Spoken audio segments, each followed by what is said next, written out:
ఈరోజు మన ధ్యానాంశము మత్తయి సువార్త 3వ అధ్యాయము 10వ వచనం. ఇప్పుడే గొడ్డలి చెట్ల వేరున ఉంచబడి ఉన్నది గనుక మంచి ఫలము ఫలింపని ప్రతి చెట్టు నరకబడి అగ్నిలో వేయబడును అనేటువంటి మాటని ఈరోజు మనము ధ్యానం చేద్దాం. చెట్టు అనేటప్పటికల్లా మనకే సాదృశ్యంగా ఉంది అని మనం తెలుసుకోవాలి. ఎందుకంటే ప్రభు అంటారు మనల్ని యెహోవా నాటిన చెట్లని నేను మీకు పేరు పెట్టుచున్నాను అంటారు. ఇక 52వ కీర్తనలో కీర్తనకారుడైన దావీదు ఏమంటాడంటే, నేను యెహోవా మందిరంలో నాటబడిన ఒలీవ చెట్టునని ఆయనే చెప్తాడు. అయితే ఇంకా మనం ముందుకు వెళ్ళిపోతే కీర్తనల గ్రంథము 1వ అధ్యాయంలో ఏముంటుందంటే, అతడు నీటి యోరన నాటబడిన చెట్టు వలె. ఇర్మియా గ్రంథము 17వ అధ్యాయంలో ఎవడైతే నీటి యోరన నాటబడతాడో వాడికి క్షామము రావచ్చు, ఆ టైంలో కూడా వాడు ఎంత మాత్రము కూడా చింత నొందడు, కాపు మానదు అనేటువంటి మాటను రాయబడి ఉంటుంది. ఇవన్నీ కూడా చెట్ల గురించి రాయబడినటువంటి మాటలు. అంటే చెట్టు మానవునికి సాదృశ్యంగా ఉంది అనే విషయాన్ని మనము గమనించినప్పుడు, ఇప్పుడు ఈ చెట్టు వేరున గొడ్డలి ఎందుకు పెట్టబడి ఉంది అనే అంశాన్ని మాట్లాడుకోవాలి. ఈ చెట్టు వేరున ఎందుకు పెట్టారు అని అంటే, ఒక కొమ్మని కొట్టి అవతల విసిరేశారు అనుకోండి, మరలా అది చిగురించి వచ్చేస్తుంది. మొద్దు వరకు కట్ చేసి పరేశారనుకోండి, అయినా మొద్దులో నుంచి కూడా చిగురు బయటకు వచ్చేస్తుంది. అదే వేరు దగ్గర పెట్టి వేర్ల నుంచి దానిని నరికివేశారనుకోండి, మరోసారి అది బయటికి రావడానికి వీలు ఉండదు. గనుక ఈ గొడ్డలి ఎక్కడుందంట? చెట్టు వేరన ఉంచబడి ఉందంట. ఎందుకు అంత కోపం? ఎందుకు అంత కక్ష? మరి ఎందుకు అంతలా వేరులోనే పెట్టి ఉంచాలి అంటే, మనకు ఒక ఉపమానం చెప్పారు యేసుక్రీస్తు ప్రభువారి. ఉపమానం ఏంటంటే, ఒక ద్రాక్ష తోటలో ఒక అంజూరపు చెట్టును యజమానుడు నాటుకున్నాడంట. నాటుకున్నప్పుడు యాక్చువల్గా ఎంత టైంలో అది కాపు వస్తుందో యజమానుడికి తెలిసిపోద్ది. మనం కూడా చెట్లు ఎందుకు నాటుకుంటాం? మనకి వాటి నుంచి ఏదైనా ఉపయోగం ఉందని. కొబ్బరి చెట్టుని నాటుకున్నప్పుడు 1 సంవత్సరం, 2 సంవత్సరాలు, 3 సంవత్సరాలు దానికి టైం ఉంటుంది. ఈ టైంలో అది ఎదిగి కాపు కాస్తుంది అని. మామిడి చెట్టుని నాటినప్పుడు ఇది మనకు ఉపయోగపడుతుంది అని. ఏదైనా ఫ్రూట్స్ ఇచ్చేటువంటి చెట్లను ఎందుకు నాటుకుంటామంటే, మనకి ఫలాలు మంచిగా వస్తాయని. ఎన్ని సంవత్సరాలైనా ఫలాలు ఫలించకుండా అలాగే ఉండిపోయింది అనుకోండి, అలాగే ఉండిపోయింది ఈ ద్రాక్ష తోటలో ఉన్నటువంటి అంజూరపు చెట్టు. అందుకని యజమానుడు వచ్చి అన్నాడు, ఎందుకు ఈ చెట్టు ఇంకా కాయలు కాయట్లేదు, దీన్ని కొట్టేద్దామా అని అడిగాడు. అప్పుడు తోటమాలి అన్నాడు, అయ్యా ఈ సంవత్సరం కూడా దీనిని ఉండనియండి, ఈ సంవత్సరం కూడా పరిశుద్ధాత్మ కూడికలు పెట్టనియండి, ఈ సంవత్సరం కూడా పరిశుద్ధాత్మ గురించి బోధించనియండి, అప్పుడైనా సరే ప్రతి ఒక్కరు కూడా ఆత్మలో వర్ధిల్లుతారేమో చూద్దాము అన్నాడంట. ఎవరు? తోటమాలి. సరేలే అయితే అన్నాడంట ఆయన. 2వ సంవత్సరం కూడా వచ్చాడు ఆయన. ఏమైనా ఫలాలు ఫలిస్తున్నాయా అంటే, ఏమీ లేదయ్యా అంటే, అయితే నరికేద్దామా అన్నాడు. లేదు లేదు లేదు లేదు, ఇంకా అవకాశము ఇద్దాము, ఉజ్జీవ కుడికలు పెడదాము అన్నాడు ఆయన. పరిశుద్ధత కొరకైన కుడికలు స్పెషల్గా పెడదాము, అప్పుడైనా వారి హృదయాలు పరిశుద్ధతను కోరుకుంటాయేమో అన్నాడు ఆయన. సరే 3వ సంవత్సరం వచ్చింది. 3వ సంవత్సరం మరలా వచ్చి ఏమైనా ఫలించాయా? లేదయ్యా అంటే, అయ్యో ఎందుకు ఈ చెట్టు వల్ల నా భూమిలో సారము లాస్ అవ్వడం తప్ప ఇక ఏ ఉపయోగం కూడా లేనేలేదు. ఈ చెట్టు వల్ల నా భూమి సారం కోల్పోతుంది, వేరే మొక్కలకు వెళ్ళాల్సినటువంటి సారం ఇటువైపు వెళ్ళిపోతుంది, ఆ ప్లేస్ దీనికి ఎందుకు ఇవ్వాలి అన్నాడంట యజమానుడు. అయితే ఏం చేద్దాము అని అంటే, మరలా బయటికి రాకుండా వేరున ఆ గొడ్డలిని ఉంచి దానిని అగ్నిలో పారవేస్తారు అని 3:10 మత్తయిలో రాయబడి ఉంది. మనం రోజు మాట్లాడుకుంటున్నటువంటి పరిశుద్ధాత్మ అగ్ని అది కాదు. కానీ మార్కు సువార్త 9వ అధ్యాయం 48వ వచనంలో ఉన్న అగ్ని ఆరదు పురుగు చావదు అనేటువంటి అగ్నిలో ఆ చెట్టు వేయబడుతుంది అనేటువంటి ఉద్దేశ్యంతో ఈ ఉపమానాన్ని యేసుక్రీస్తు ప్రభువారు చెప్తూ ఉన్నారు. అయితే మత్తయి సువార్త 13:42లో కూడా ఉంది, అగ్నిగుండంలో ఏముంటుందంట? ఈ ఏడుపును పండ్లు కొరుకుటను ఉంటుందంట. ఈ రోజుల్లో నరకం గురించి మాట్లాడడానికి ఎవరికి ఇష్టం లేదు.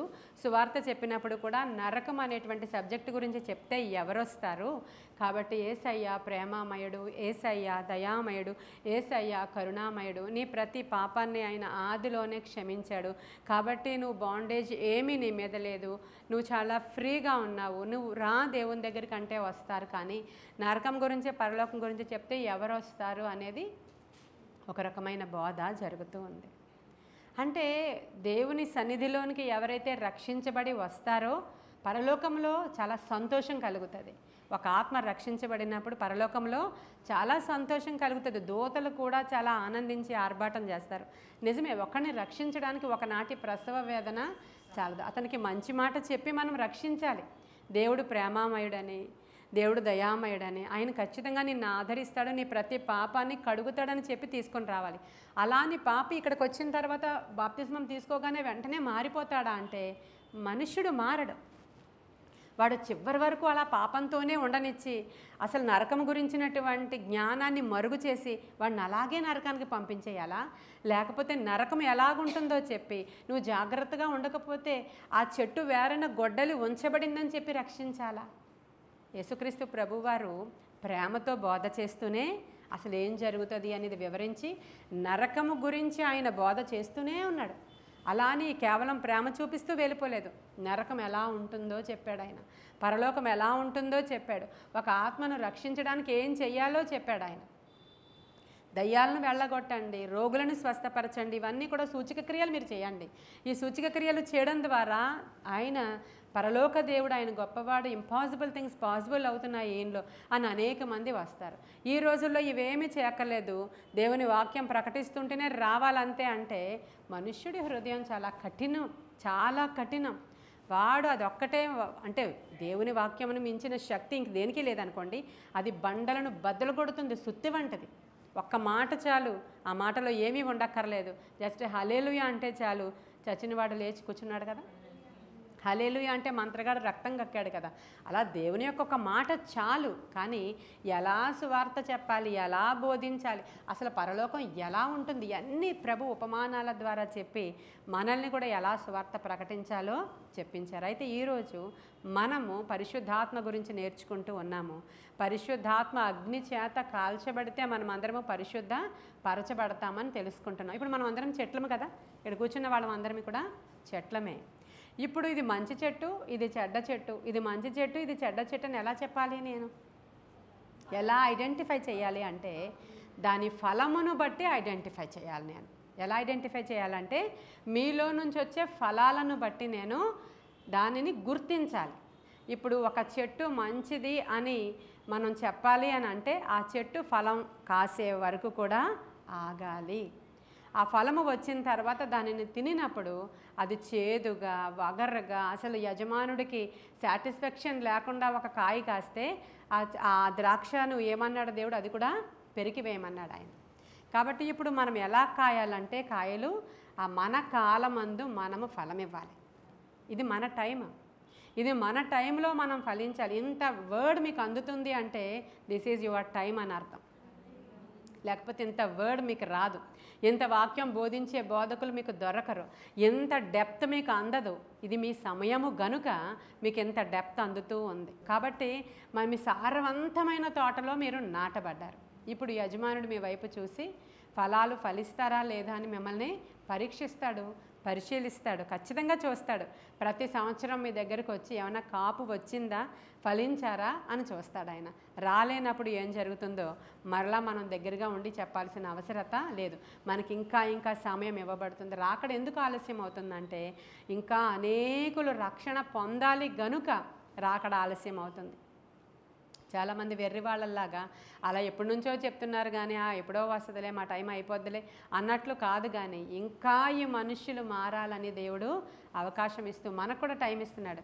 మనం ఇంకా అక్కడ రివార్డ్స్ అవార్డ్స్ సంపాదించడానికి అక్కడికి వెళ్ళాక మనకు దేనివల్ల గుర్తింపు అంటే మన అందం వల్ల, మన రంగు వల్ల, మన రూపు వల్ల, బైబిల్లో ఉన్నటువంటి టాలెంట్ వల్ల, అసలు చూడకుండా ఎంత అలా తిరగేసేయగలరో అది కాదు అక్కడ చూసేది. చూడకుండా ఎంత దడదడ మనం మాట్లాడగలరో అది కాదు అక్కడ చూసేది. అక్కడికి వెళ్ళినప్పుడు చూసేది ఏంటంటే నువ్వు ఎలా దేవునికి ఉపయోగకరమైన పాత్రగా ఉండి ఏమైనా ఫలాలు ఫలించావా, లేకపోతే యజమానుడు ఏం చేస్తాడంటే వెళ్ళు, నీ ప్లేస్ సిద్ధపరచబడిన స్థలం అక్కడ ఉంది అంటున్నాడు. అంటే ఈ ఫలం అనేటప్పటికల్లా మీరు ఇలా అనుకోవచ్చు, అమ్మో నేను ఇంకా ఎవరిని రక్షించలేదు. మన రూత్ గారు చెప్పారు 300 మందిని రక్షణలోనికి నడిపించి వాళ్ళందరినీ వేరే సంఘానికి అప్పగించి వచ్చాము. ఏమి గ్రేట్ టెస్టిమనీ అది. 300 మందిని 300 మంది ఊరకనే వచ్చేసారా అంటే వాళ్ళందరూ కుష్ఠరోగులు. అసలు వాళ్ళ దగ్గర విపరీతమైనటువంటి బ్యాడ్ స్మెల్ వస్తూ ఉంది. వాళ్ళు ఇంత ఏరియాలో ఉన్నప్పుడు వాళ్ళు వేపాకులు అవి పొగ వేసుకొని అసలు నిస్సారమైన స్థితిలో తిండికి లేక ఉన్నప్పుడు నువ్వు అక్కడికి వెళ్ళాలంటేనే నీలో ఉన్నటువంటి అంటే అసహ్యము ఇలాంటివన్నీ ఏమీ ఉండకుండా ఒక యేసుక్రీస్తు ప్రభు వారి మనసు ఉండాలి లోపల, ఒక మదర్ థెరేసా మనసు ఉండాలి లోపల. వాళ్ళ మధ్యలోనికి వెళ్ళి పరిచర్య చేయాలంటే ఒకసారి అలాగే ఒక మిషనరీ వాళ్ళందరూ ఒక ఐలాండ్లో ఉంటారనమాట. కుష్ఠరోగులందరూ ఒక ఐలాండ్లో ఉంటారు. అయితే అక్కడికి వెళ్ళారు ఆయన. ఎంత సువార్త ప్రకటించినా వాళ్ళు మారలేదు. ఎందుకంటే వాళ్ళకంటూ ఒక ఐలాండ్ ఉంది, దాంట్లో తింటారు, పండించుకుంటారు, ఉంటారు, అక్కడే ఏదో చేసుకుంటారు, అక్కడే పుండ్లు కట్టుకుంటారు. అందరూ వాళ్ళే కాబట్టి వాళ్ళకి ఏం వింత అనిపించదు, వాళ్ళు అలాగే బ్రతికిపోతున్నారు. ఈయన వెళ్ళి ఎంత సువార్త చెప్పినా వినలేదు ఎవరు. చాలా బాధ అనిపించింది ఆ మిషనరీకి. 1 సంవత్సరం ఉన్నాడు, 2 సంవత్సరాలు ఉన్నాడు. ఆ క్యాంప్ ఆఫీస్కి ఫోన్ చేసి చెప్పాడు, నేను ఇక్కడ ఎంత పని చేసినా అవ్వలేదు, నేను తిరిగి వచ్చేస్తున్నాను అని చెప్పి. చాలా బాధతో షిప్ ఎక్కాడు ఆయన. చాలా బాధతో షిప్ ఎక్కి, షిప్ జర్నీ చాలా ఎక్కువ రోజులు ఉంటుంది కదా, చాలా బాధతో ఆ షిప్ ఎక్కి కూర్చోగానే ఏడుస్తున్నాడు ఆయన. ఒక్క ఆత్మను కూడా నేను రక్షించలేకపోయాను, నేను సువార్త పని చేయలేదు, నా కన్నీరు కూడా పని చేయలేదు, నేను ఎంత పని చేసినా. ఆయన ఇలా చూసుకున్నప్పుడు ఆయన చేతులకి కుష్ఠరోగం అంటుకొని ఉంది. కుష్టి వచ్చేసింది ఆయన చేతికి, ఆల్రెడీ ఆయన చూసుకోలేదు. ఆ చేతికి కుష్ఠరోగం వచ్చేసింది, ఆ పొడలు వచ్చేసినాయి, ఆ మచ్చలు ఉన్నాయి. ఏంటి నేను చూసుకోలేదు, ప్రతిదినం కూడా అసలు నేను ఏదో ఒక ధ్యాసలో వెళ్ళిపోయాను కానీ చూసుకోలేదేంటి, నేను కూడా కుష్టివాడిని అయిపోయాను అని అనుకున్న మరుక్షణం ఆయన పర్మిషన్ తీసుకొని అక్కడ నుంచి చిన్న బోట్ పట్టుకొని మరలా తిరిగి ఆ ఐలాండ్లోనికి వెళ్ళిపోయాడు. ఎప్పుడైతే వెళ్ళి అక్కడ కూర్చున్నాడో అనేక మంది ఈయన దగ్గరికి వచ్చి మొత్తం ఆ దేవి అంతా కూడా ద్వీపకల్పం అంటారేమో దాన్ని, ఐలాండ్ తెలుగులో, అదంతా కూడా ఈయన రక్షించాడు. ఎలా అంటే ఈయన కూడా వాళ్ళలాగే కుష్ఠరోగం వచ్చేసిన తర్వాత వాళ్ళందరినీ రక్షించగలిగాడు ఆయన. అంటే వాళ్ళ మధ్యలోనికి వెళ్ళాలంటే వాళ్ళ మనసులు చూరగొన్న వాళ్ళై ఉండాలి, వాళ్ళ మనసులను ఒప్పింపజేసే వాళ్ళై ఉండాలి, వాళ్ళకి ఆదరణ ఇచ్చేవారై ఉండాలి, వారిలో ఒకడిగా ఉండాలి. ఇలా వెళ్ళి ఆవిడ సువార్త ప్రకటించింది అంటే ఖచ్చితంగా ఎంతో హృదయ భారంతో వెళ్ళి అక్కడ పని చేసినట్లుగా మనం అక్కడ చూస్తాం. అంత ఈజీ కాదు అది. ఆవిడకి ఆ దినాన ఆ యవనసురాలకి ఆ హృదయ భారం ఉంది కాబట్టి బహుశా ప్రభువు అంటే కొంతమంది కొన్ని రకాలుగా ఈ రోజుల్లో కొంచెం జ్ఞానం ఉంది కాబట్టి ఆవిడ పట్టుకోగలిగి ఉండి ఉంటారు, లేకపోతే అది దేవుని కృప అయి ఉండొచ్చు. అంటే అందరూ అలా మనం సంపాదించలేదు కాబట్టి ఇప్పుడు మనం అందరినీ తీసుకెళ్ళి దేవుడు నరకంలో వేసేస్తాడంటే ఇది దాని గురించిన మాట కాదు. ఒకవేళ మీరు ఎవరినైనా రక్షిస్తే ఇక పరలోకంలో ఒకటే సంతోషం, నిన్ను గూర్చి పాటలు పాడతారు వాళ్ళు, అసలు సంతోషిస్తారు వాళ్ళు, నీ జీవితం ధన్యం, అక్కడికే ధన్యం అయిపోయింది. ఈరోజు మాట్లాడే సబ్జెక్ట్ ప్రభు అది కాదు, కానీ నీవు ఆత్మలో ఫలించాలి అని అర్థం. ఇప్పుడు ఇక్కడ మన ఫలం ఎలాంటిదంటే ఆత్మలో ఫలించే ఫలాల కొరకు ప్రభు అడుగుతున్నాడు. పరిశుద్ధాత్ముడు నీలోనికి వచ్చినప్పుడు నీ స్వభావము మార్చబడితే ఆటోమేటిక్గా ఎలా అవుతుందంటే నీలో నుంచి మంచి ఫలాలు ఫలించడం మొదలు పెడతాయి. ఆత్మ ఫలము ఏమనగా ప్రేమ, సంతోషము, సమాధానము, దీర్ఘశాంతము, దయాళుత్వము, మంచితనము, విశ్వాసము కూడా, లాస్ట్లో ఆశా నిగ్రహం అనుకోండి. ఇవన్నీ కూడా నీలో నుంచి పరిశుద్ధాత్మను పొందుకున్నావు అనడానికి నీకు ఇండికేషన్స్ ఏంటంటే ఆత్మ ఫలాలు కాదు, ఓన్లీ 1 ఫ్రూట్ అది ఆత్మ ఫలము. ఆత్మఫలం ఏమనగా ఇవన్నీ ఇంక్లూడ్ అయి ఉంటాయి దాంట్లో. నీవు ఆత్మను పొందుకున్నప్పుడు నీలో నీ పరిశుద్ధాత్ముడు వచ్చినప్పుడు ఇవన్నీ ఇంక్లూడ్ అయి ఉంటాయి. ఇది ఎవరిలో అయితే లేదో వాళ్ళలో ఆత్మఫలాలు లేవు. అప్పుడు ఈ ఫలం, ఈ చెట్టు ఎప్పటికీ మారదు. అదే కోపం, అదే ఈర్ష్య, అదే తిట్టేటువంటి నోరు, దాని ఆశా నిగ్రహం కూడా లేదు, నో కంట్రోలింగ్ పవర్.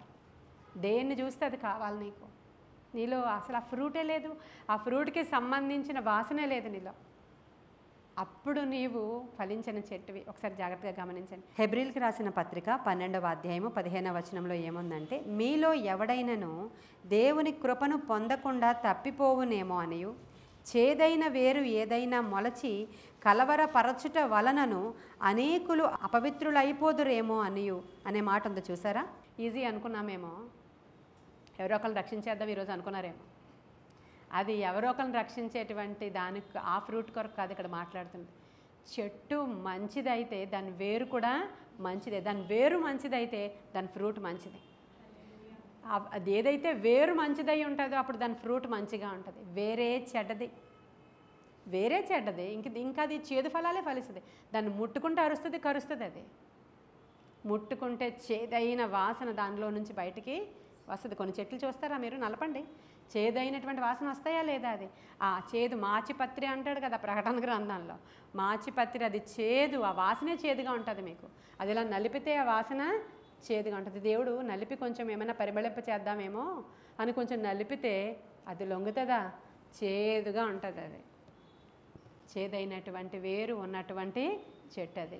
అది రోమీయులకు రాసిన పత్రిక 11వ అధ్యాయం 16వ వచనంలో వేరు పరిశుద్ధమైతే కొమ్మలు కూడా పరిశుద్ధములే అని రాయబడింది. చూడండి, చూస్తారా మాట, తెరవండి. రోమీయులకు రాసిన పత్రిక 11:16 ముద్దలో మొదటి పిడికెడు పరిశుద్ధమైనదైతే, ముద్దలో మొదటి పిడికెడు. చాలామంది ఇలా చేస్తుంటారు కదా, ఏదైనా సరే పూజలు చేసినప్పుడు, విగ్రహారాధన చేసినప్పుడు, లేకపోతే మీ ఇంట్లో మీరు సగం మంది అన్యులు సగం మంది దేవుని బిడ్డలు ఉన్నప్పుడు ఫస్ట్ ముద్ద తీసేసి అక్కడెక్కడో దేవుడి దగ్గర పెడతారా? ఫస్ట్ ముద్ద తీసేసి చచ్చిపోయిన వాళ్ళ దగ్గర పెడతారా? ఫస్ట్ ముద్ద తీసి పెట్టినప్పుడు అక్కడ నీకు అర్థం ఏంటి? అప్పుడు మిగతాదంతా కూడా దానికి సంబంధించిందే అని అర్థం. మేము అక్కడ పెట్టలేదు మీరు తినండి, అక్కడ పెట్టలేదు మీరు తినండి అంటున్నప్పుడు అనేక మంది అవునవునని తినేసిన తర్వాత మీలో కొందరు లేరు అంతే అన్నాడు ఆయన. కొందరు రోగగ్రస్తులై ఉన్నారు అంతే. ఏమని? ఫస్ట్ ముద్ద పిడికెడు ముద్ద నీకు పరిశుద్ధమైనదైతే అదంతా కూడా పరిశుద్ధమైనదే. ఆ తరువాత వేరు పరిశుద్ధమైనదైతే కొమ్మలు కూడా. ఇప్పుడు నీ వేరు ఎలా ఉంది, నీ రూట్ ఎలా ఉందో చూసుకోవాలి. నీ వేరు ఎలా ఉందో చూసుకోవాలి ఈరోజు. ఆ వేరుని ఎవరు పరిశుద్ధం చేయగలరు? ఈరోజు ప్రియ పరిశుద్ధాత్ముడే ఆ వేరుని కూడా, చేదైన వేరు ఏదైనా నీలో మొలవనీయడులే అనే మాట ఎంత బాగుందో చూడండి. ఎప్పుడైతే పరిశుద్ధాత్మ నీవు పొందుకుంటావో నీవు నూతన స్వభావాన్ని పొందుకుంటావు. అందుకే పరిశుద్ధాత్ముడికి పావుర సాదృశ్యాన్ని పెట్టాడు. ఎందుకంటే దాంట్లో చేదు కట్టు ఉండదే గనుక. లోపల చేదైనది ఏది కూడా, ఆ పీజియాన్ లోపల ఏది కూడా చేదు కట్టు ఉండదు. మరి నువ్వు ఎలా ఉన్నావు? ఎవరి మీదైనా కోపం వస్తే నీ చేదు ఎలా ఉంది? ఎంత చేదు నువ్వు! అసలు నువ్వు భ్రమపడతావు. నేను చాలా ప్రార్థనా పరురాలని, నువ్వు భ్రమపడతావు ఏ రోజు నేను మానను, నువ్వు భ్రమపడతావు ఏ రోజు కూడా నా అంత డెడికేటింగ్గా ఎవరూ లేరని. కానీ దేవుడు ఫలాలు వచ్చినప్పుడు ఆయన చూసేది ఏదంటే నువ్వు బైబిల్ని ఎంత రెగ్యులర్గా చదివేస్తున్నావా కాదు. ఆయన చూసేది ఏదంటే నువ్వు ఎంత మధురమైన పాటలు పాడేస్తున్నావా కాదు. ఆయన చూసేది ఏదంటే నువ్వు రెగ్యులర్గా ఒక్కరోజు కూడా మానకుండా వచ్చేస్తున్నావా, అది కూడా కాదు. ఆయన ఏం చూస్తాడంటే ఆత్మ ఫలం ఏమనగా నీలో ఆ ప్రేమ. ఇందాక ఆవిడ అనేకుల్ని రక్షించడానికి కారణం దైవిక ప్రేమ. ఆ ప్రేమ లోపల లేకపోతే మనం అసలు చేయలేము. ఆ యొక్క మదర్ తెరీసాలో ఆ డివైన్ లవ్ లేకపోతే ఆవిడ రోగుల మధ్యలో సేవ. ఆ లవ్ ఏం చేస్తుంది అంటే ఆ ప్రేమ ఆ అట్మాస్ఫియర్ని చెడ్డగా, వాళ్ళకి అసలు అది తెలియదు. అది ఇంకా వాళ్ళకి అసలు అది తెలియకుండా చేసేస్తుంది. అంటే అది వన్ టైప్ ఆఫ్, అంతే, ఒక కోణం అంతే. అదొక కోణం. ఇంకా అలాంటి రోగుల మధ్యలో సేవ చేసిన వాళ్ళందరూ మంచోళ్ళే అని అనుకోకండి. మీరు చాలా మంచోళ్ళే అనుకోకండి. వాళ్ళల్లో ఇంకొక లక్షణం ఉండొచ్చు. చాలా లక్షణాలు ఉన్నాయి కదా అక్కడ. దీర్ఘశాంతం ఉండకపోవచ్చు వాళ్ళల్లో, బహుశా ఆశా నిగ్రహం ఉండకపోవచ్చు వాళ్ళలో. శరీరానికి సంబంధించిన ఆశా నిగ్రహం అంటే తిండి, నిద్ర, ఇలాంటివన్నీ, శరీరేచ్ఛలు, భోగేచ్ఛలు, ఇవన్నీ కూడా ఆశా నిగ్రహంలోనికి వస్తాయి. నిగ్రహ శక్తి లేకపోతే ఏం చేస్తామంటే పక్కన వాళ్ళు ఏమైనా కొనుక్కున్నారంటే మనం కొనుక్కోవాలి. నిగ్రహం లేదు వాళ్ళకి. పక్కన వాళ్ళు ఏమైనా తిండి వండుకుంటే అది వండేసుకోవాలి. నో నిగ్రహం. నీకు ఎంతవరకు అవసరమో అంతవరకు వండుకోవడం పర్వాలేదు. నీకు ఏదైనా తినాలంటే ఇక్కడ ఏం రిస్ట్రిక్షన్స్ లేవు, తినొచ్చు. ఈ రోజుల్లో చెప్తున్నారు కదా, అవుట్ సైడ్ ఫుడ్ తినకండి, పిజ్జాలు తినకండి, బర్గర్లు తినకండి, అవి తినకండి, ఇవి తినకండి. పోనీ మీరు ఉండలేరు కాబట్టి నెలలో ఒక రోజు పెట్టుకోవడానికి ఆప్షన్ ఇస్తున్నారు ఇక్కడ. అంటే నువ్వు నిగ్రహంగా ఉండలేవు కాబట్టి ఆప్షన్ ఇస్తున్నాడు. ఆ ఒక్కరోజే నీకు వెళ్ళకూడని నూనె, వెళ్ళకూడని టేస్టింగ్ సాల్ట్, వెళ్ళకూడని వ్యర్థ పదార్థం నీ లోపలలోనికి వెళ్ళి అది క్యాన్సర్గా ఫామ్ అయిందనుకో, ఏమైంది? అది వద్దు అన్నప్పుడు దాన్ని ముట్టుకోకపోవడం చాలా మంచిది నా ఉద్దేశంలో. అది నా ఉద్దేశం సుమా. అది దేవుడు చెప్పిన మాట ఒకటి మనం విన్నామంటే అలాగే ఆత్మీయ ఆరోగ్యం కూడా ఉంటుందండి. ఆత్మీయ ఆరోగ్యం అలా ఉండి దాంట్లో నుంచి ఫ్రూట్స్ వస్తాయి. అవి చూసినప్పుడు యజమానుడికి ఎంత నవ్వు వస్తుందంటే, ఆయన నిన్ను నన్ను బట్టి ఎంత ఆనందిస్తాడంటే, ఈరోజు మనం బయట తిండి గురించి మాట్లాడుకోవట్లేదు, నిజమైన ఆత్మ ఫలాల గురించి. దీర్ఘశాంతం మనలో లేదు అంటే ప్రార్థన చేసి దాన్ని సంపాదించుకోవాలంటే ఏం చేయాలి? దీర్ఘశాంతం రావాలంటే ఏం చేయాలి? పరీక్షలు పెడతాడు మళ్ళీ ఆయన. మనకు పోయింది అనడానికి ఒక పరీక్ష వస్తుంది, మరలా ఇరిటేషన్స్ కలుగుతూ ఉంటాయి మనకి. అప్పుడు కూడా మనం నిగ్రహించుకుని అదే మనకు అనిపించకుండా ఉండాలి. మనకి ఎవరు మనల్ని ఇరిటేట్ చేయకుండా ఉండాలి. పక్కన వాళ్ళు ఎంత తిడుతున్నా, కిందన తోటికోడలు ఎంత సణుగుతున్నా, ఇంకోళ్ళు ఎవరు ఏం చేస్తున్నా కేర్ నాట్. తర్వాత మళ్ళీ మనం వాళ్ళని అదే ప్రేమతో మన కన్నులాలను చూడగలగాలండి. అది గ్రేట్. హల్లెలూయా, హల్లెలూయా. ఖచ్చితంగా అది దీర్ఘశాంతము, దయాళుత్వము, మంచితనం అండి. మనలో మంచితనం, ఇంకా మనం ఒక్కొక్క దాని గురించి కూర్చొని చెప్పుకుంటే అవ్వదు కదా. మంచితనం అంటే ఏంటండి మళ్ళీ చెప్పమంటే, మనం మంచివాళ్ళంగా ఉండాలి, చెడ్డవాళ్ళం కింద ఉండకపోవడం మంచితనం. మంచిగా ఉండాలి, అందరితోనూ మనం మంచిగా ఉండాలి. మంచితనం మనలోంచి కనిపించాలి కొంచెం. అయినా ఎంత మంచిగా మనం ఉన్నా మన పక్కన ఉన్న వాళ్ళు వీళ్ళు మంచివాళ్ళని చెప్పరులేండి. దేవుడు మనల్ని చూసి మంచి వాళ్ళని చెప్తే చాలు. ఇది కూడా అది ఒక పాయింట్. ఇది మన ఎంత మంచిగా ఉన్నా అందరూ మనల్ని మంచోళ్ళని చెప్పాలని కోరుకోకండి మీరు. అసలు అనర్వాళ్ళు మనల్ని చూసి మంచోళ్ళని మనుష్యుడు ఇంకొక మనుష్యుడికి అస్సలు చెప్పడు. మనల్ని దేవుడు నువ్వు మంచిదాని అనాలండి. అలా మనం మంచి వాళ్ళం అనిపించుకోవడానికి ఏం చేయాలో పరిశుద్ధాత్మ గైడెన్స్తో పెడుతుంటే చెప్తాడు. ప్రతి చిన్నదానికే నువ్వు భయపడాలన్నమాట. దేవునికి భయపడుతూ వెళితే ఇది చెయ్యమ్మా, ఇది చెయ్యొద్దు, అలా ఉండు, అలా ఉండొద్దు, అదిగో వాళ్ళు ఏదో వచ్చారు సరే చేసి పంపించేదో పర్వాలేదు, నువ్వు ఎక్కువగా ఫీల్ అవ్వకు. ఇలాంటివన్నీ కూడా మనలో నుంచి చెప్పేది పరిశుద్ధాత్ముడే. ఆ స్వరానికి నువ్వు లోబడితే మంచిదే. వ్యతిరేకిస్తే ఇంకా ఆయన తిరుగుబాటు స్వభావము గలవారు అని దేవుడు ముద్ర వేసేస్తాడు మీకు. నేను చెప్తున్నాను పక్కన నుంచి, ఎంత చెప్పినా తిరగబడుతుంది తప్ప, నన్నే తిట్టేస్తుంది తప్ప మళ్ళీ అసలు లోబడట్లేదు, నేను కూడా లోపల ఉండలేకపోతాను అనుకుంటాడు ఆయన. కొన్ని సందర్భాలలో వారు సణిగి తిరుగుబాటు చేశారు గనుక ఆయన సన్నిధి వారిని విడిచి వెళ్ళిపోయింది. అప్పుడు మోషేతో ప్రభు అన్నాడు, నేను రాను మోషే, నాకు అసలు ఇష్టం లేదు ఈ తిరుగుబాటు చేసే ప్రజలతో, నేను రాను, ఇంకెలాగో నువ్వు మొదలుపెట్టో వెళ్ళు నువ్వు అంటే, అయ్యా నీ సన్నిధి రాకుండా నేను ఎక్కడికి వెళతా, పోన్లే వాళ్ళు తిరుగుబాటు చేయవారు కదా, వాళ్ళలాగే నన్ను ఉంచే అని అడిగినప్పుడు మరలా ఆయన సన్నిధి వారికి తోడుగా వెళ్ళిందంట. హల్లెలూయా. ఈరోజు మనము మంచి ఫలములు ఫలించే చెట్టులాగా ఉండాలి ప్రభువా. మేము ఒకవేళ ఇప్పటికీ ఆల్రెడీ ఆ చెట్టు వేరిన గొడ్డలి ఉన్నా కూడా కనికరము చూపించమని యజమానుణ్ణి వేడుకున్నప్పుడు, అన్నిటికంటే ముఖ్యం మీ హృదయమేనండి. ఫలాలన్నీ వచ్చేది అక్కడి నుంచే. ఇప్పుడు కూడా నేను చెప్తున్నాను, ఈ హృదయం దురాలోచనలు చేసేటువంటి హృదయం, ఆలోచనలు. అందుకే చాలామందికి దర్శనాలు ఇలా వస్తాయి, జాగ్రత్తగా మీరు గమనించండి. మీ గురించి ప్రార్థన చేసినప్పుడు నా గురించి ఏం రాలేదా అంటే, నువ్వు చాలా మంచిదానివి, అవుట్ సైడ్ అంతా కూడా ఎంత సేవ చేసేస్తూ ఉంటావు, తుడిచేస్తావు, కడిగేస్తావు, తోమేస్తావు, ఇంకా పాస్టమ్మ గారికి అన్నీ సమకూరుస్తావు, నువ్వు ఇంకోటి చేస్తావు. నువ్వు ఎవరు చూసినా మనిషి పరంగా ఈవిడ చాలా మంచిదని చెప్తారు, లేకపోతే ఈవిడ చాలా మంచిదని చెప్తారు. ఈమె చాలా మంచిది, ఎందుకంటే నేను వెళ్ళినప్పుడు చూస్తానా, నిశ్చయ చర్చిలో ఆవిడే తాళం తీస్తుంది, ఆవిడే అన్నీ చూసుకుంటుంది, ఆమె చేస్తుంది, పాస్టర్కి ఏం కావాలన్నా వెళుతూ ఉంటుంది, అందరూ చూసే ఆ మంచితనము కనబడుతూ ఉంటుంది. కానీ దేవుడి దగ్గర ప్రార్థన చేస్తే వాళ్ళు మంచి వాళ్ళు కాదన్నట్లు వస్తుంది దర్శనం. ఏంటి అర్థం కాదు మాకు కొన్నిసార్లు. ఏంటి అంటే వాళ్ళ హృదయంలో చాలా దురాలోచనలు ఉన్నాయి. ఫలాలు మంచివి కాదు, వేరే మంచిది కాదు, దాని రూట్ మంచిది కాదు, కాబట్టి అది చేదైన ఫలాలు ఇస్తుంది బయటికి, కానీ తెలియదు ఎవరికి. చెట్టును చూసినప్పుడు కడకళ్ళాడిపోతూ ఉంది. అప్పుడు ప్రభు అన్న రాగండి పండ్లు తిందాం అని ఆగాడు అక్కడ. ఎక్కడ? అంజూరపు చెట్టు దగ్గర. ఆయన తెలీదా? పండ్లు ఉన్నాయో లేవో తెలీదా? తెలుసు. కళకళలాడిపోతుంది అని చూసి అవుట్వర్డ్ అపీరెన్స్ చూసి వెళితే చూసావా అది ఎంత మోసము చేస్తుందో. దాంట్లో ఏ ఫలాలు లేవని ఐడెంటిఫై చేశాక దాన్ని మరుసటి రోజుకే ఎండిపోయేలాగా దేవుడు ఆజ్ఞాపించాడు. ఈరోజు రూట్ ఎలా ఉందో చూసుకోవాలి మీరు. బయటికి కనిపించే పనులు కాదు నిన్ను పరలోకానికి చేర్చేది, నీ అంతరంగము. ఈరోజు మాట్లాడుకుంటున్న సబ్జెక్ట్ నీ అంతరంగము. హల్లెలూయా. నీ అంతరంగము శుద్ధిగా ఉండాలి, నీ అంతరంగము క్లియర్గా ఉండాలి, నీ అంతరంగం చాలా మంచిదై ఉండాలి. బయటికి డబ్బా తిట్టేసే వాళ్ళు ఉంటారు కొంతమంది, కానీ లోపల అంతరంగం చాలా మంచిది ఉంటుంది. ఏదో పాపం నోరు అలా గమ్మున అలా అనేస్తుంది, కానీ ఆవిడ చాలా మంచిదండి అని చెప్తారు. చూసారా, మీరు విన్నారా? అలా అని ఇప్పుడు మనకు ఆ పాయింట్ కూడా మనకి సూటబుల్ కాదు. ఎందుకంటే లక్షణాల ద్వారానే చూపించాలి ఈరోజు ఈ చెట్టు. ఈ ఫ్రూట్స్ ఇవ్వడం ద్వారానే చూపించాలి ఈ చెట్టు. దీర్ఘశాంతం నీలో కనబడాలి, ఇంట్లోనూ కనబడాలి, మందిరంలో కనబడాలి, సమాజంలో కనబడాలి. అది లేకపోతే ఇంకా ఈ ఫ్రూట్ ఓన్లీ వన్ ఫ్రూట్ సుమా, ఈ ఫ్రూట్ ఇంకా నీలోనికి రాలేదు. దయాళత్వం నీలో లేదు, మంచితనం అసలు లేదు. కదిపితే మంచిదానివి, అమ్మో వాళ్ళు అసలు మంచోళ్ళు కాదు, మంచితనమే కనబడట్లేదు. ఇంకా ఏమున్నాయి అక్కడ? సాత్వికం ఉందా సాత్వికము. సాత్వికుడు మన దేవుడు కదా. ఇంకా సాత్వికం అంటే పేషెన్స్లేండి.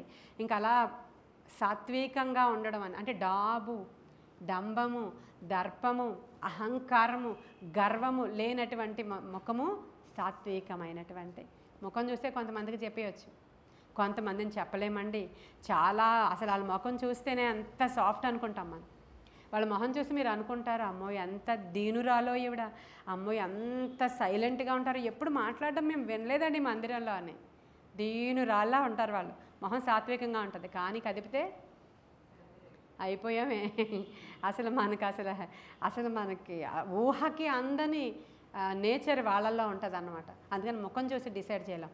అంతరంగము, నీ హృదయాంతరంగమును చూచుచున్నవాడు. అందుకనే బయటది దేవుడు చూడగానే ఆయన అంతరంగాన్ని చూసి ఈ చెట్టు నాకు పనికొస్తుంది, నేను నాటుకుంటాను, ప్రీషియస్ ఇది నాకు, ఆ ఫలాలు నాకు కావాలి, ఈ చెట్టుని నేను ప్రేమిస్తున్నాను, ఇంకా మహావృక్షంగా చేస్తాను. ఆ చెట్టు కింద అనేక మంది వచ్చి ఆదరించబడతారు, సేద తీర్చబడతారు, గూళ్ళు కట్టుకుంటారు. ఒకరికొక కృపావరం దేవుడు ఇచ్చాడు, సేవకు పిలిచాడు అంటే దాని విషయంలో పశ్చాత్తాపపడడాయన.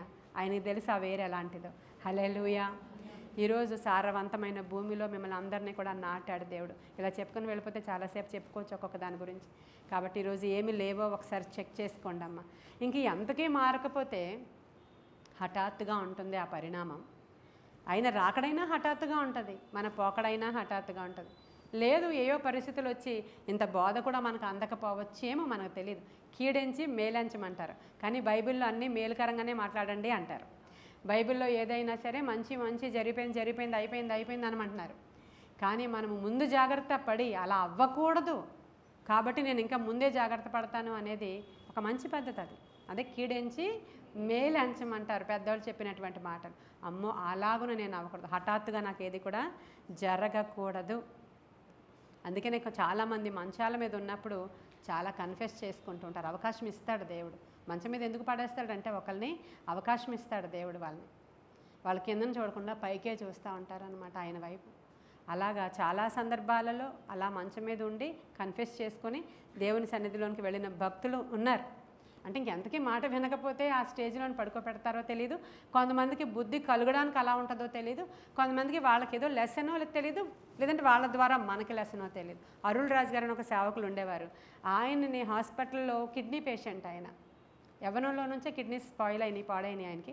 కిడ్నీస్ ట్రాన్స్ప్లాంటేషన్, ఒక కిడ్నీయే ఉంటుంది ఆయనకి, అది కూడా ట్రాన్స్ప్లాంట్ చేసిందే. ఆయన హాస్పిటల్లో 3 సంవత్సరాలు 2 సంవత్సరాలు కంటిన్యూగా ఉన్నారు. హాస్పిటల్లో ఒకరోజు ఉంటేనే ఎలా ఉంటుందో తెలుసు, సంవత్సరాల తరబడి ఉన్నాడు ఆ యవనస్తుడు. ఆయన సినిమాల్లో యాక్ట్ చేయాలనుకునేవాడంట, సినిమాలంటే చాలా ఇష్టం అంట. అక్కడ తీసుకెళ్ళి లెసన్స్ నేర్పించారు దేవుడు. 2-3 సంవత్సరాలు హాస్పిటల్లో ఉంచితే ఆ బెడ్ మీద ఉన్నవాడు చచ్చిపోయేవాడు, ఈ బెడ్ మీద ఉన్నవాడు చచ్చిపోయేవాడు. ఒక్కొక్కడు లోపలికి వెళ్ళి చీకటి నరకం అని అరుస్తూ ఉంటే ఆ పేషెంట్ని అలా స్ట్రెచ్చర్ మీద చనిపోయిన వాడిని మోసుకుని వెళ్ళిపోతూ ఉంటే ఎన్ని లెసన్సో నేర్పించాడు ఆ దైవజనుడికి. ఆ లెసన్స్ అన్నీ నేర్పించాక ఆ ఒక కిడ్నీతోటే ఆ దైవజనుడు సేవ చేస్తే అగ్ని సేవకుడు ఆయన మీటింగ్లోనే ఆ పరిశుద్ధాత్మ అగ్ని అభిషేకం పొందుకున్నాను నేను. పుల్లలాగుంటాడు ఆయన. అసలు ఆయన ఇద్దరు మోసుకొని రావాలి స్టేజ్ మీదకి. అక్కడ వచ్చి ఆ స్టేజ్ మీదకి వచ్చినప్పుడు దేవుని పవర్ వస్తుంది, దాంతో గెంతుతూ చెప్తాడు ఆయన లేరు, చనిపోయారు. కాకపోతే చెప్తున్నాను మీకు, అలాగా ఒకరికి ఒక లెసన్ నేర్పించడానికి ఏమో దేవుడు కొన్ని విధానాల ద్వారా ఆయన తీసుకుని వెళతారేమో. అక్కడికి లొంగకపోతే ఇంకా ఆ చెట్టు ఇంకెందుకు పనికిరాదు. కాబట్టి ఈరోజు సమయం ఉండగానే, నీకు ఆరోగ్యం ఉండగానే, నీకు ఆయుష్ ఉండగానే, నీకు అన్ని మంచిగా అవయవాలు పనిచేస్తూ ఉండగానే నువ్వు మంచి ఫలాలు ఫలించే చెట్టులాగా నేను ఉండాలి ప్రభు. అనేకులకు నా ఫలాలు నేను అందించే దానిలాగా నేను ఉండాలి ప్రభు. నాలో ఏ చేదైన వేరు కూడా మొలవనివ్వద్దు ఈ రోజు నుంచి. నాది వేరు చేదే, నా వేరు చేదే ప్రభు, నాలో ఇవన్నీ ఉన్నాయి, నాకు తెలుసది అని నువ్వు ఒప్పుకుంటే మారా చేదుని ఏం చేస్తాడు ఆయన? హల్లెలూయా. అసలు నాకు చేదే లేదంటే ఇంకేం మారుస్తాడండి? మారా చేదుగా ఉందని తెలిసింది అక్కడ జనాలకి. అప్పుడు ఒక కొమ్మను దాంట్లో వేస్తే ఆ చేదైన జలము మధురంగా మార్చబడింది. ఈరోజు నువ్వు చెప్పాలి, నా వేరు చేదే ప్రభువా, నేను ఒప్పుకుంటున్నా, నాలో చేదైన వేర్లే ఉన్నాయి లోపల. ఎందుకంటే తరచి చూస్తాడు ఆయన, యజమానుడు ఆయన, వస్తాడు ఆయన. చూసినప్పుడు ఈ చేదు కనబడుతున్నప్పుడు, ఎస్ లార్డ్, నేను చేదైన వేరు కలిగి ఉన్నాను, నేను మధురంగా మార్చబడాలని ఆశపడుతున్నాను, నేను మధురమైన ఫలాలు నీకు ఇవ్వాలని ఆశపడుతున్నాను ప్రభా. నన్ను ఒక మంచి ఫలించడు చెట్టులాగా నీవు చేయి. నేను నరకాగ్నిలోనికి వెళ్ళకూడదు, పరిశుద్ధాత్మ అగ్నితో రగలాలి. నేను ఆ అగ్ని నాకు కావాలి నాయన. అగ్నిగా నన్ను మండించు, ఆత్మతో నన్ను నింపు నాయన. నీ కృపతో నన్ను అలంకరించు, నీ కృపావరాలతో నన్ను నింపు అనేటువంటి ప్రార్థన మనం ప్రార్థన చేసుకుందాం. మహాపరిశుద్ధుడైన తండ్రి, మహోన్నతుడైన దేవ, సర్వాంతర్యామి నీకు వందనాలు. సర్వశరీరులకు దేవుడా, సకల ఆశీర్వాదాలకు కారణభూతుడైన తండ్రి దేవా, చెట్టు మంచిదని ఎంచి దాని ఫలములు మంచివే అని ఎంచుడి అని, లేదా చెట్టు చెడ్డదని ఎంచి దాని పండును చెడ్డదే అని ఎంచుడి అని, చెట్టు దాని పండు వలన తెలియబడనని మత్తయి 12:33లో చెప్పబడిన వాక్యాన్ని మేము ధ్యానం చేశాము తండ్రి. ఆ విధముగా వినిన వారందరం అలా ఉండడానికి అవసరమైన కృప మాకు దయచేయండి నాయన. నాలో ఏ మంచి లేదని నాయన భక్తులు ఒప్పుకున్నారయ్యా. మాలో అనేక మంది నేను చాలా మంచిదాన్ని, మంచివాడిని అంటారు. భ్రమపరచు ఆత్మ వారిలో పనిచేస్తూ ఉంది. ఈరోజు నాలో ఏ మంచితనం ఉందో లేదో గమనించుకుని, గ్రహించుకుని ఆత్మ ద్వారా నాయన పరిశుద్ధాత్మ ఫలము పొందుకోవడానికి అవసరమైన కృప మా అందరికీ దయచేయమని, అనేకులకు ఆశీర్వాదకరముగా మేము ఉండులాగున మాకు సహాయం చేయమని, ఈరోజు నుంచి కోపాన్ని తీసివేయండి, దుష్టత్వాన్ని తీసివేయండి. మాలో ఉన్నటువంటి నాయన నీకు విరోధమైన క్రియల ప్రభావం లయపరచండి. క్రైస్తవుడు అనేవాడు ఆశా నిగ్రహము కలిగిన వాడై, ప్రతి విషయంలో నిగ్రహ శక్తి కలిగిన వాడై ఉండాలి నాయన. అది శరీర విషయమే కానీ, నిద్ర విషయమే కానీ, తిండి విషయమే కానీ దేవా, ప్రతి విషయంలో నిగ్రహము మాకు అవసరమై ఉంది.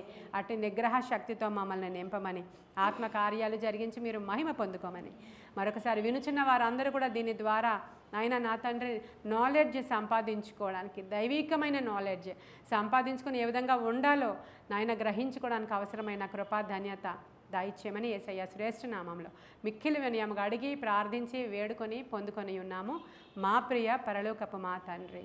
ఆమేన్. God bless you.